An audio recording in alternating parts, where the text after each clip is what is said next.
Saudações alucinápticas! Hoje vamos dar início a mais um SinapseCast e o assunto da vez é sobre ansiedade. Eu sou a Patrícia Lima e depois da vinheta tem SinapseCast para vocês. Você está ouvindo o SinapseCast, o seu podcast de neurociência.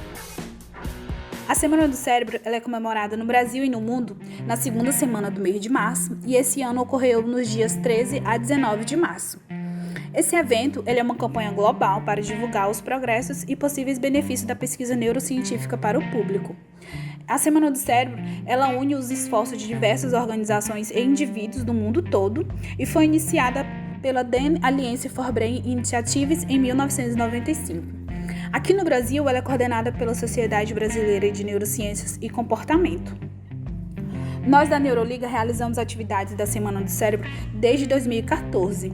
E esse ano, o tema da Semana Nacional do Cérebro é o cultivo da resiliência. Por isso, resolvemos fazer um episódio sobre o estresse e resiliência. Vamos lá? Você sente que está com os nervos à flor da pele a maior parte do seu tempo? Se sente carregando um fardo enorme e já não consegue mais lidar com os vários sentimentos do seu dia a dia?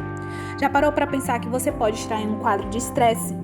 Esse é um termo que está na boca de muita gente hoje em dia, porém ainda é difícil definir exatamente o que é o estresse. O termo estresse, ele tem origem lá da engenharia, onde era utilizado para descrever as forças internas que as partículas de um material contínuo exercem sobre as partículas vizinhas, gerando a deformação do material. O endocrinologista húngaro Hans Selye, ele introduziu esse termo na fisiologia em um artigo de 1936, em que o estresse é descrito como a resposta inespecífica do organismo a quaisquer demandas. Dizem os biógrafos que Selye foi exposto pela primeira vez à ideia de estresse biológico durante seu segundo ano da Faculdade de Medicina da Universidade de Praga. Ele havia observado durante as rondas da enfermaria que os pacientes eles tinham muitas queixas em comuns, embora cada um deles sofresse de doenças diferentes e bem distintas. Até aquele momento, havia sido ensinado aos estudantes que os sinais e sintomas eles estavam relacionados e específicos a uma determinada doença, um princípio transmitido pelo patologista alemão Rudolf Virchow no final do século XIX. O que era ignorado, porém, eram as queixas genéricas que todos esses pacientes tinham em comum, como a aparência cansada, a falta de apetite, a perda de peso, além da falta de disposição.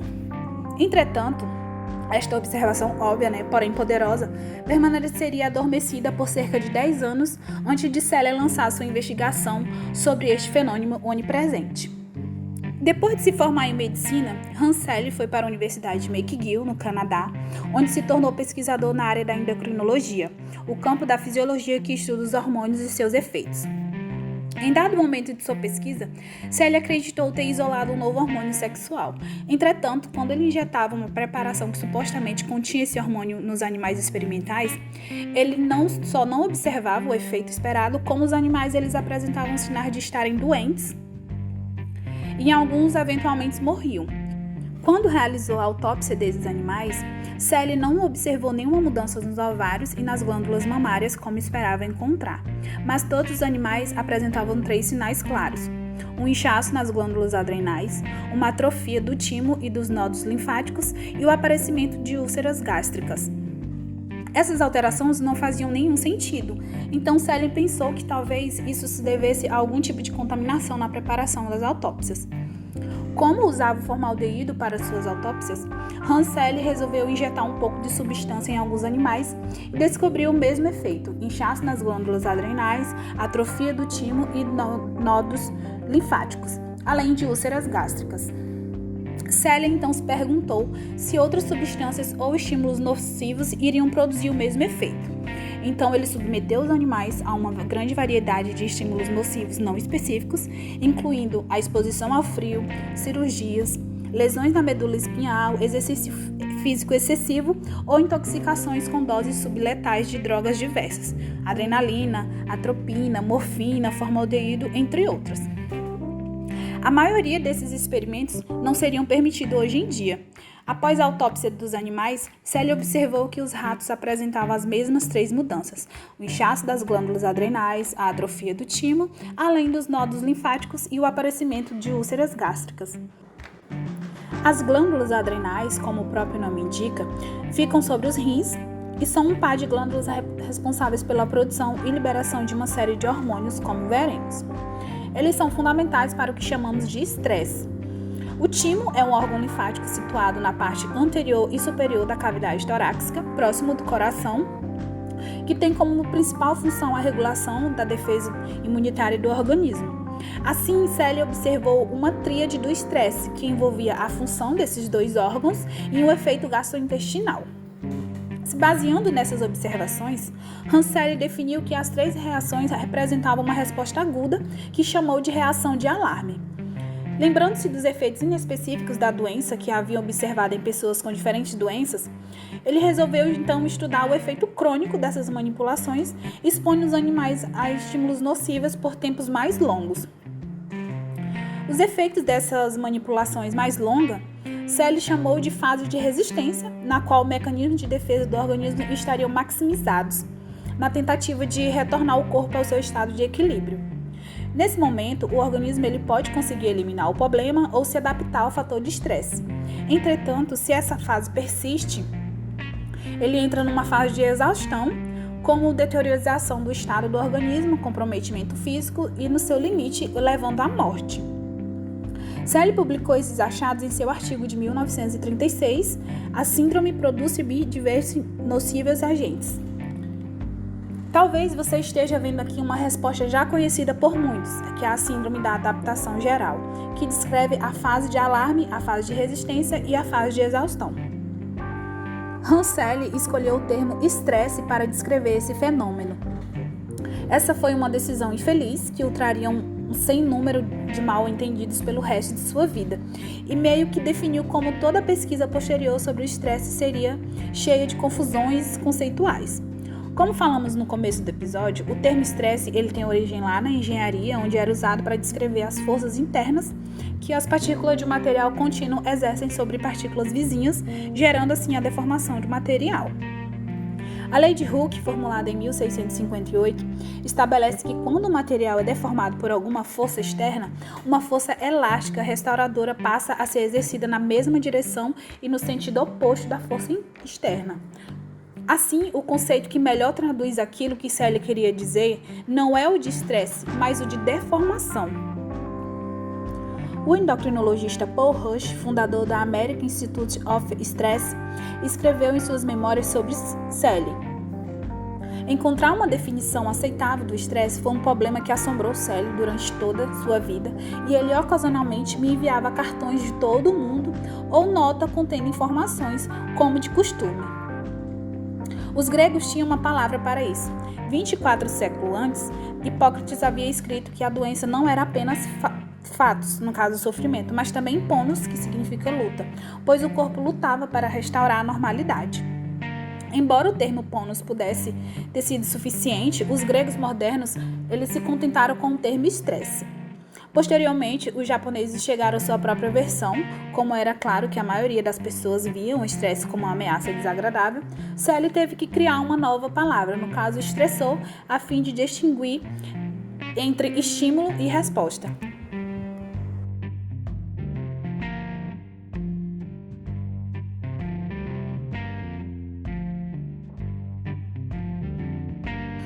Essa dificuldade de Celle de separar estresse e estressor denota a complexidade desse fenômeno.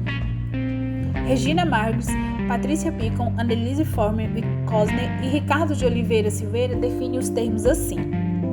O estresse denota o estado gerado pela percepção de estímulos que provocam excitação emocional e, ao perturbarem a homeostasia, dispara um processo de adaptação caracterizado, entre outras alterações, pelo aumento de secreção de adrenalina, produzindo diversas manifestações sistêmicas, com distúrbios fisiológicos e psicológicos. O termo estressor, por sua vez, ele define o evento ou estímulo que provoca ou conduzem ao estresse. Assim, apesar de podemos pensar entre estresse e estressor como termos separados, na realidade a resposta é que o estresse é resultado da interação entre as características da pessoa e as demandas do ambiente. Recorrendo novamente a Margus, Picon, Cosner e Silveira, esta resposta ao estressor compreende aspectos cognitivos, comportamentais e fisiológicos, visando proporcionar uma melhor percepção da situação e de demandas, assim como um processo mais rápido de informações disponíveis, possibilitando uma busca de solução, selecionando condutas adequadas e preparando o organismo para agir de maneira rápida e vigorosa. Assim, observamos um interessante fenômeno em que o estresse é dividido em dois conceitos: um conceito objetivo, de estressores ambientais, e a resposta de estresse individual. Entretanto, se a resposta ao estressor compreende aspectos cognitivos, comportamentais e fisiológicos, o estressor ele não pode ser definido objetivamente, porque, nas palavras do psicólogo Hans Hofmann Birk, um estressor só é um estressor se o indivíduo percebe ou o avalia como tal. Dito de outra forma, um evento de vida como perder o emprego só é estressante na medida em que tem um significado como estressante para a pessoa que o vivencia. Em um artigo de 1988, Christian Pollock, professora de antropologia médica na Universidade de Nottingham, afirma que a natureza de um evento estressante na vida não pode ser definida antecipadamente, pois não tem existência independente e depende do significado que lhe é dado pelo actante individual. Uma vez que não é mais possível definir estresse independentemente de seus efeitos, que por sua vez depende das percepções e reações do ator individual, da presença do estresse, ele só pode ser inferido a partir de um resultado que é julgado como sendo o resultado de exposição para destacar, cuja natureza permanece subjetiva e incerta. Desse modo, entre outras palavras, o que Pollock chama de evento estressante de vida não pode ser separado da vida da pessoa. A ideia de que há um elemento subjetivo na resposta de estresse e, portanto, o que conta como estressor varia de indivíduo para indivíduo e desse contexto para contexto, é também reforçada por um estudo de revisão publicado em 2004 por Sally Dixon e Margaret Kenny. Nesse estudo, os autores analisaram 208 estudos acerca da resposta do cortisol, como veremos mais à frente, um componente fundamental da resposta de estresse, em animais de laboratório, analisando o tipo de estressor agudo que induzia as respostas. Elas chegaram à conclusão de que os estressores que induzem a maior parte da resposta são aqueles que envolvem tarefas às quais os animais não têm controle e aquelas que envolvem a avaliação de ameaças sociais. Um outro exemplo importante que ressalta o quanto a subjetividade é importante para pensarmos no estresse e o paradigma sociológico do processo de estresse. Nessa área de pesquisa, o termo estresse social é utilizado para descrever a forma como o estressor e as respostas de estresse são distribuídos e estratificados em relação às estruturas sociais, como classe, raça e gênero. Nesse caso de pesquisa, os sociólogos costumam medir e avaliar a quantidade e a severidade dos estressores aos quais as pessoas estão expostas e ligam essas medidas às estruturas e hierarquias sociais. A psicóloga Jane McLeod e Catherine Livni enfatizam que a pesquisa nesse paradigma mostra a importância do contexto social no qual o estressor ocorre e do significado que é dado a esse estressor e a esse contexto, o que pode ser importante para pensarmos os impactos que a exposição a esses estressores tem sobre a saúde.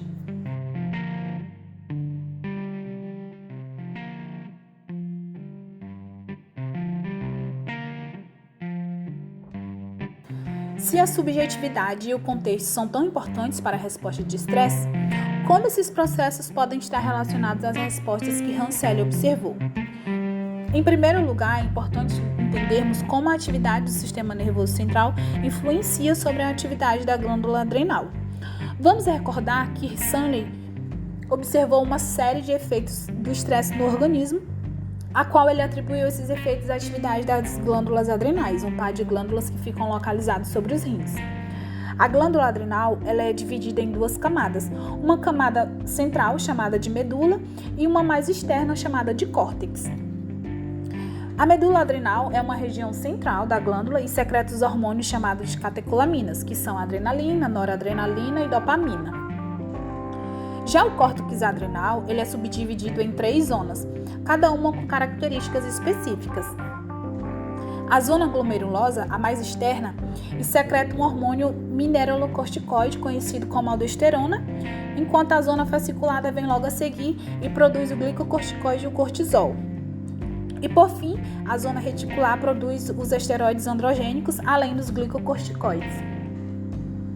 A secreção das catecolaminas e do cortisol são importantes e integrada da resposta ao estresse, e ela é estimulada de maneiras diferentes por eixos que iniciam em uma pequena parte do sistema nervoso central, chamada de hipotálamo.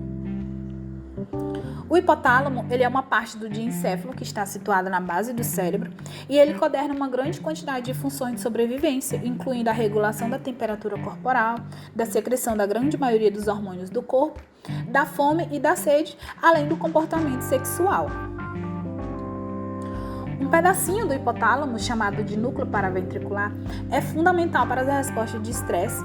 Ali, alguns neurônios chamados de pré-autonômicos, eles influenciam diretamente o chamado sistema nervoso autonômico, um componente do sistema nervoso periférico que regula processos fisiológicos involuntários, como a frequência cardíaca, a pressão sanguínea, os ritmos respiratórios, a digestão e a excitação sexual. Em 1914, o fisiologista Walter Cannon, famoso pelo conceito de homeostasia, publicou um artigo chamado The Emergency Function of the Adrenal Medulla in the Major Emotions. Nesse artigo, Cannon explora o papel da medula adrenal e de seus hormônios, as catecolaminas, no controle das funções viscerais durante a excitação emocional. Cannon havia injetado diferentes extratos da medula adrenal em ratos e observado que esses extratos, que continham as catecolaminas já identificadas anteriormente, produziam uma série de efeitos fisiológicos, incluindo a diminuição da atividade digestória, uma mudança no fluxo sanguíneo das vísceras para os músculos esqueléticos, pulmões, corações e sistema nervoso central, aumento da frequência cardíaca e pressão sanguínea, além do aumento dos níveis de glicose no sangue. Ele também observou que a estimulação artificial dos nervos que controlam a medula, da adrenal, levam à liberação da adrenalina. Junto com Daniel de la Paz, um assistente de pesquisador filipino, Cannon já havia demonstrado também que quando um gato é exposto a um cão latino, existem diversos efeitos fisiológicos que consistem com a liberação de adrenalina. No artigo de 1914, Cannon resume esses diversos achados e demonstra que a introdução experimental de medo, agressão, asfixia ou dor induzem essas respostas quando as adrenais estão intactas, mas não quando as adrenais são retiradas cirurgicamente. Cannon chamou esse conjunto de ajustes fisiológicos de reação de emergência. Posteriormente, esses ajustes fisiológicos passaram a ser chamados de reação de luta ou fuga, já que Cannon afirmava que a função desses ajustes fisiológicos era de preparar o organismo para a ação vigorosa, extremamente importante no caso de situações que causam medo ou raiva. Como vimos hoje, sabemos que as regiões do sistema nervoso que controlam essas respostas autonômicas, chamadas de simpática, estão localizadas no hipotálamo. Essa resposta aguda é extremamente importante para a primeira onda de ajustes fisiológicos que ocorre após um estressor. Ao mesmo tempo, no entanto, uma outra parte do hipotálamo libera um peptídeo chamado de fator liberador de corticopropina, ou CRF, em uma glândula chamada de hipófise ou pituitária. A hipófise ela é uma continuidade do hipotálamo e ali se produz uma série de hormônios fundamentais para controlar outras glândulas do organismo. Por isso, a hipófise é conhecida como glândula mestra. Na hipófise, o CRF ele leva à liberação de um hormônio chamado de hormônio adrenocorticotrófico, ou ACTH. Esse hormônio é levado para a circulação sanguínea até o córtex adrenal, onde leva à liberação do cortisol. Essa é a segunda onda de hormônios de resposta ao estresse. Assim, a resposta de estresse ela depende de um eixo hipotálamo-sistema nervoso, simpático, medula adrenal e também o eixo hipotálamo-hipófise adrenal. O primeiro eixo ele tem parte importante na resposta de fuga ou luta, descrita por Walter Cannon, e o segundo eixo tem parte importante na síndrome de adaptação geral, descrita por Hans Selye. O cortisol ele é um hormônio esteroide que produz muitos efeitos diferentes no organismo. o que explica, em grande parte, a quantidade de efeitos que foram observados por Selle. Em um artigo influente de 2000, Robert Sapolsky, Michel Romero e Alan Mook, eles propuseram que o cortisol ele produz ações permissivas. O cortisol é um hormônio esteroide que produz muitos efeitos diferentes no organismo, o que explica em grande parte a quantidade de efeitos que foram observados por Selle. Em um artigo influente dos anos 2000, Robert Sapolsky, Michel Romero e Alan Mook, eles propuseram que o cortisol produz ações permissivas, estimulantes ou supressoras sobre respostas de estresse, além de poderem preparar o organismo para um estressor posterior. As ações permissivas, elas são exercidas pelo cortisol, que está presente antes do estressor e prepara um mecanismo de defesa através dos quais o organismo responde ao estresse. As ações supressivas são exercidas quando ou após um estressor, o cortisol é liberado na corrente sanguínea, inibindo uma atividade no organismo.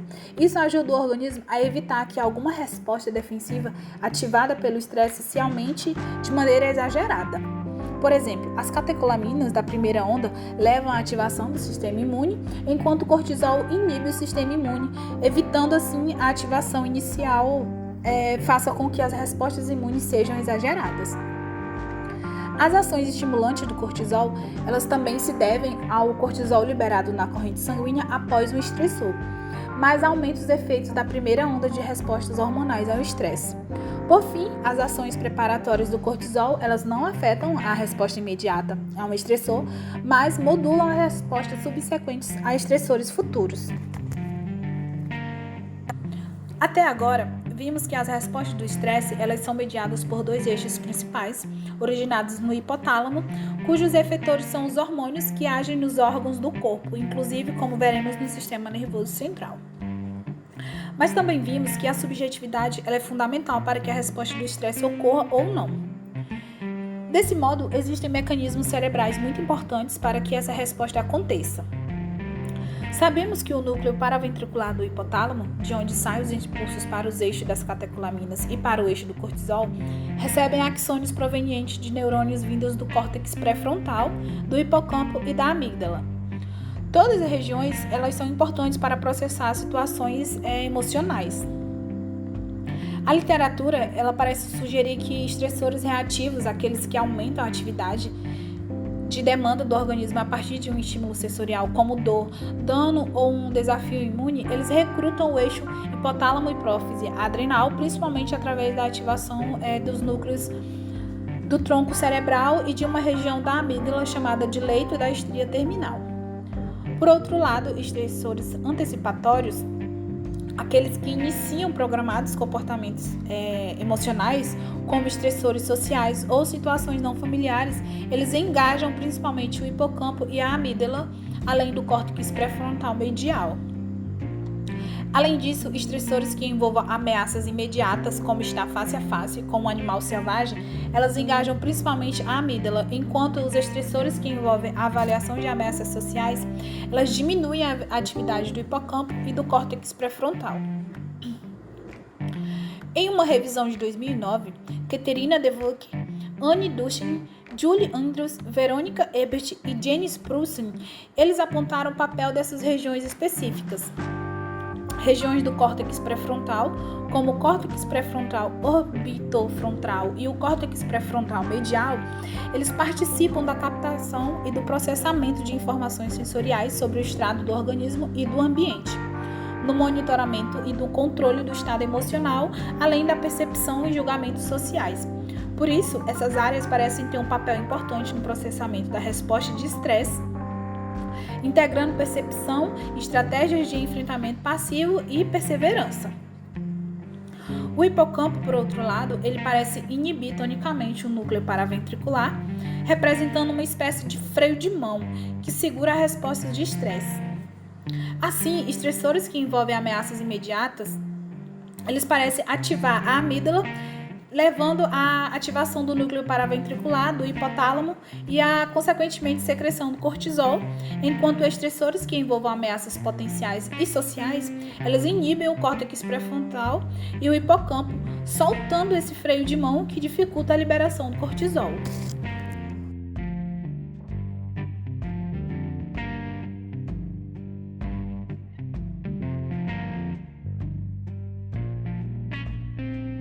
Ao mesmo tempo em que o sistema nervoso central inicia as respostas de estresse, através da produção dos processos de interpretação e avaliação dos estímulos estressantes simples ou complexos, ele também é alvo das ações do cortisol. Essas ações podem ocorrer no curto ou no longo prazo e representam alguns dos efeitos das diferentes fases da síndrome de adaptação geral.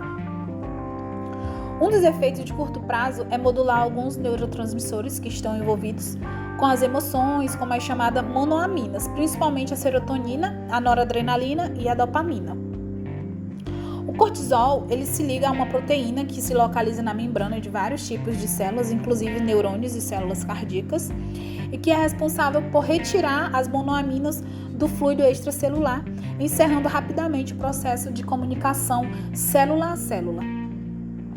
Essa proteína faz parte de um sistema de recaptação chamado uptake 2, que é marcado por ter baixa afinidade e alta capacidade, ou seja, não discrimina esse tempo de monoamina, mas transporta uma grande quantidade de moléculas por vez. Quando o cortisol se liga nesse transportador, ele bloqueia o transporte, o que faz com que as monoaminas fiquem circulando por mais tempo. O resultado, no geral, é fazer com que os sistemas cerebrais associados às emoções negativas, como a ansiedade e a tristeza, fiquem sensibilizados. Esses efeitos do cortisol eles são considerados rápidos porque eles não usam o mecanismo clássico do cortisol.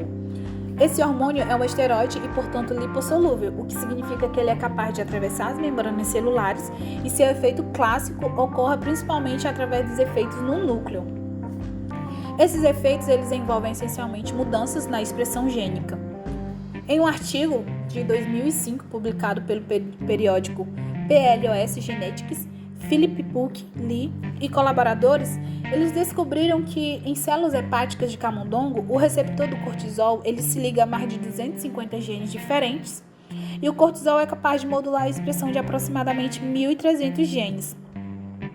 Isso explica o motivo pelo qual o estresse ele altera tantos processos corporais diferentes e porque esse efeito não é somente de estimular ou suprimir a resposta fisiológica. É importante entendermos também que os efeitos rápidos, os não genômicos ou sustentados, que são os genômicos do cortisol, eles podem estar ligados. Por exemplo, em um artigo de 2010 de Hank Kist e colaboradores, eles descrevem um aumento na excitabilidade de neurônios de uma região do encéfalo chamada de amígdala basolateral, que é importante para a regulação do medo e da ansiedade. Após a exposição ao estressor, esses efeitos eles eram rápidos e, portanto, eles não estavam associados a efeitos da expressão gênica. Essa excitabilidade aumentada, ela representa uma forma de plasticidade que aumenta a janela para a codificação das emoções associadas ao evento estressante. De maneira importante, os autores eles demonstraram que esses primeiros eventos eles modificam a capacidade desses neurônios de responderem a eventos posteriores de liberação de hormônios do estresse. Essa resposta subsequente ela se encaixa no que Sapolsky chamou de ações preparatórias do estresse e dependem das alterações da expressão dos genes. Os primeiros eventos eles representam uma espécie de metaplasticidade, enquanto os eventos seguintes representam um efeito sobre a neuroplasticidade. Não vamos entrar em detalhes aqui sobre esse processo, já que você pode voltar e ouvir o nosso episódio 3, que fala exatamente sobre a neuroplasticidade. Sabemos que o cortisol ele pode modular a plasticidade cerebral de pelo menos duas maneiras diferentes. Por um lado, o cortisol ele pode inibir a plasticidade em algumas regiões específicas, como o hipocampo, que são importantes para a memória. Por outro lado, o cortisol ele pode facilitar a plasticidade em regiões associadas à aprendizagem aversiva. O hipocampo ele é uma região do encéfalo que tem importante participação na memória e na regulação emocional. Essa área ela tem uma alta densidade de respostas receptores para o cortisol e, portanto, representa um alvo majoritário do estresse. Após um estressor agudo, o hipocampo ele contribui para terminar a resposta do eixo hipotálamo-hipófise adrenal. Por outro lado, após uma exposição crônica ao estresse, a estrutura e a função do hipocampo elas são alteradas. Esses efeitos eles são fortemente dependentes da concentração do cortisol que chega no hipocampo. Em baixas concentrações, o cortisol ele aumenta a plasticidade hipocampal, enquanto em altas concentrações a plasticidade ela é diminuída. Da mesma forma, o estresse agudo e o estresse crônico, eles apresentam efeitos opostos na plasticidade do córtex pré-frontal, com melhor desempenho na função executiva durante o estresse agudo e menor desempenho durante o estresse crônico.